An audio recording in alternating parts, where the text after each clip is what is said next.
Welcome to the deep dive. If you're here, you're probably looking for, well, the shortcut to sounding more native, right? And I get ultimately more fluent. Get it. Exactly. So our mission today is really laser focused on tackling one of the biggest hurdles in English. Yes. As phrasal verbs. They can be tricky. Essentially. Essential, but confusing. Yeah, so we're taking 4 incredibly common ones, hung up, put out, called off, and asked out, and kind of pulling them apart to understand not just the dictionary definition, but how they actually work in real conversation. And that focus on function is, I think, vital. Phrasal verbs often trip people up precisely because their meaning is so fluid. Right. Context is everything. Completely. You change one tiny preposition maybe, and the whole idea flips from, say, a physical action to something purely emotional. Yeah. So for the savvy learner really getting these 4 phrases down, it immediately boosts comprehension, and it unlocks that texture of everyday English. Texture, I like that. Moving past just the definitions. Yeah, we want you to understand the internal logic, sort of the feel of these linguistic puzzle pieces. Okay, great. So comprehensive understanding through nuance. That's the goal. We've looked at how these phrases pop up in spoken language to deliver a guide that hopefully makes them stick. Whether you're talking about putting out a fire or canceling plans or... Maybe a complicated relationship status. Exactly.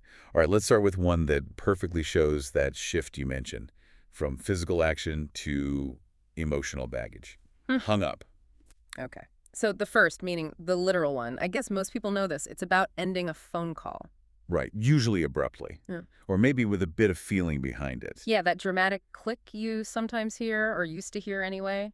It ends the communication. That's the primary use, absolutely. Like, she got angry and hung up the phone. Right. Simple. Clear action. Yeah. But what's really interesting here is how that physical idea of disconnection translates so directly into the emotional side. You mean being hung up on someone or something? Precisely. It means you haven't moved on. You're stuck. Emotionally trapped, kind of. Like, you can't stop thinking about that person or that thing. It's quite a powerful metaphor when you think about it. It really is. The same word for putting a phone down describes, like, months or years of being emotionally stuck. Yeah, the physical action is definitive. The call is over. Yeah. But the emotional state, it implies the feeling isn't over. The connection, metaphorically speaking, is still live and, draining your energy. He's still hung up on his ex. That really captures it, that feeling of being stuck. It does. Okay, but wait, if we're really diving deep here, we should probably touch on the grammar bit because this one's interesting. Separability. Ah, yes. Good point. Because that's crucial for sounding natural. Why can we say she hung up the phone with the noun in the middle, but we have to say he's hung up on his ex, keeping the verb and particle together? Okay, yeah. That's the kind of sophisticated insight a fluent speaker just sort of gets. Yeah. When hung up is literal, physical act with the phone. It's what we call a separable phrasal verb. Meaning you can split it. Exactly. You can say she hung the phone up or she hung up the phone. Both sound perfectly fine. Okay. However, when we shift to that figurative emotional meaning, being obsessed or stuck, it becomes inseparable. Yeah. And critically, it needs that extra preposition on. Oh. You simply cannot say he's hung his ex up. That just sounds, well, wrong. Completely wrong. Right. It doesn't make sense, no. The emotional phrase needs that whole block, hung up on. Being aware of that distinction is really key to natural phrasing. That is super valuable. Okay, so if being hung up is about being emotionally stuck, let's shift gears to a phrase describing a different kind of burden, maybe burden of inconvenience. Put out. Put out. This one feels tricky because the context seems to change the tone completely. It really does. Put out operates on 2 very different levels. The literal meaning is pretty easy, right? To extinguish something. Like a light or a fire. Exactly. If you see a sign, please put out the candles before you leave. It's clear. Just basic safety instruction. And I guess if we want it to sound very formal, maybe in like a science report, we'd use extinguish. You might, yeah. But in everyday chat, put out is just quicker, more common. Okay. But the real meat of this phrase, the interesting part, is its social use, isn't it? Correct. That subtle social meaning. To be annoyed or inconvenienced. To feel put out, but not like furious. No, rarely. It's typically used when someone is just mildly bothered or hassled, disrupted by something unexpected. It often carries this sort of polite restraint, maybe a bit British sometimes. Ah, okay. Like understating it a bit. Perhaps, yeah. For example, if you hear she was really put out when the meeting got canceled, you understand she wasn't like screaming or furious. Yeah. She was just displeased, annoyed by the hassle, the waste of time, or the trouble it caused her schedule. It's a very common way to express that sort of restrained disappointment. And I think the most important fluency shortcut here related to put out is using it in polite requests, or almost like asking for permission indirectly. How do you mean? Like when you ask a favor, you often start with, I hope this doesn't put you out, or I don't want to put you out, but Yes, absolutely. That specific phrase. it's not just saying, I don't want to bother you. It feels like it carries more weight. Like, I respect your time. I know this might mess up your plans, so please feel free to say no. You've nailed it. That's exactly the nuance. Mastering that specific usage signals a really high level of social awareness in English. It feels like it separates the intermediate speaker from someone more advanced, maybe?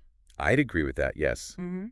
And you brought up cancellation and inconvenience, which actually provides a perfect bridge to our next term, called off. Called off. Okay. So it means to cancel something that was planned. Pretty simple definition. On the surface, yes. But why does it often feel heavier, Yeah. more consequential than just saying, we canceled it?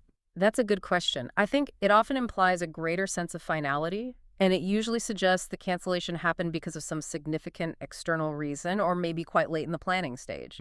Think about the difference. If you say, we canceled the party, okay, plans changed. Hmm. But if you say, the wedding was called off, Ooh, yeah.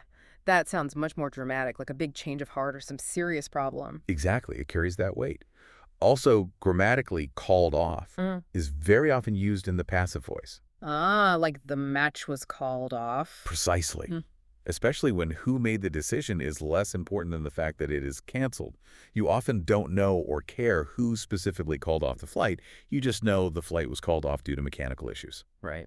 And the examples show that range, too. It works for huge things. The football match was called off because of the storm. Major events, but also smaller, more personal things. We called off our dinner plans last night.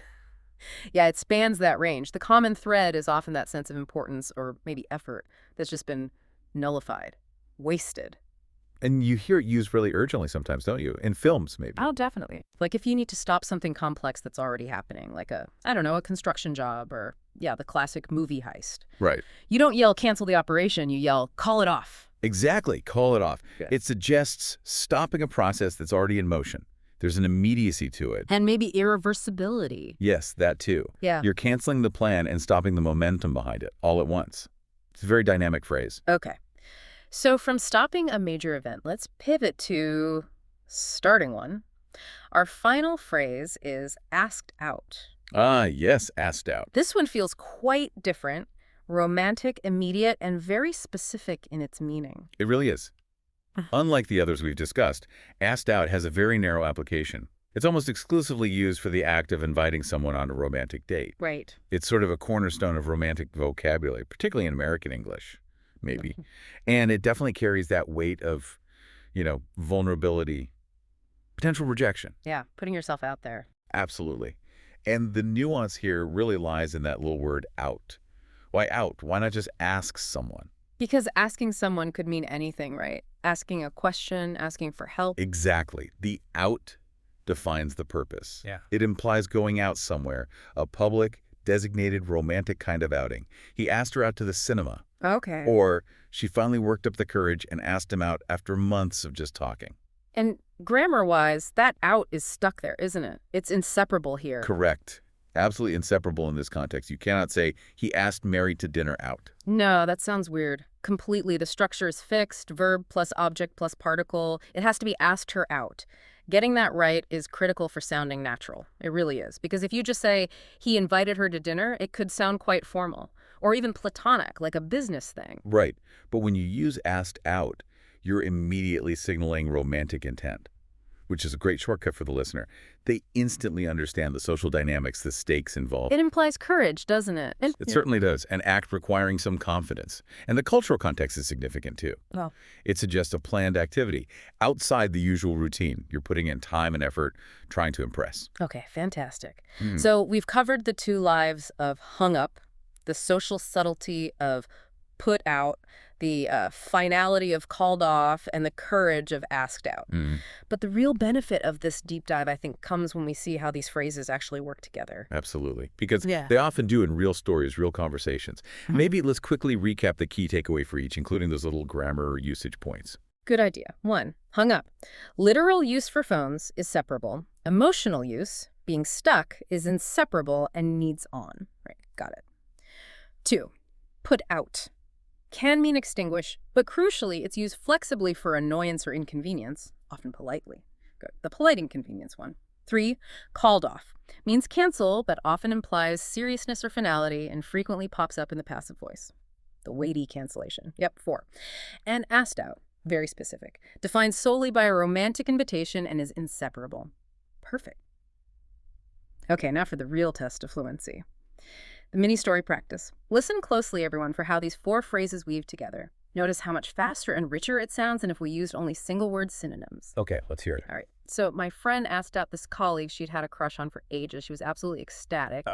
But then disaster. He called off the date literally at the last minute. Apparently, his roommate locked himself out of their apartment. Oh no, nightmare timing. Totally. So naturally, she was a little put out, mostly because she'd already bought new shoes specifically for the date. Ouch, understandable. Right.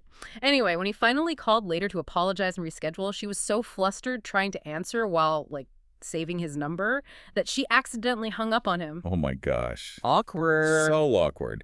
But luckily he thought it was funny, apparently, and they are rescheduling for next week. So, happy ending. Sort of. Yeah, that's brilliant. And imagine trying to tell that same story using only those single, more formal words. My friend invited a colleague on a date. He canceled the date. She was a little annoyed. She accidentally disconnected the call.